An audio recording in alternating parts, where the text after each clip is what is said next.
Hi guys, welcome back to my channel.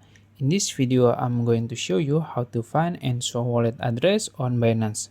So as you can see, ENSO network just get listed on Binance Spot. And if you want to transfer your ENSO token from other wallet or airdrop, you have to find the wallet address first on Binance. So I will show you step by step. So watch this video until the end. So first you can open your Binance apps and make sure you have signed in. After that, you can go to your asset in the bottom right corner here.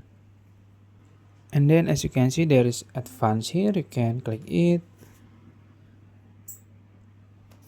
And then you can choose on-chain deposit. And then you can search ENSO. This one you can click it. And there is two options for the network. There is BSC and Ethereum.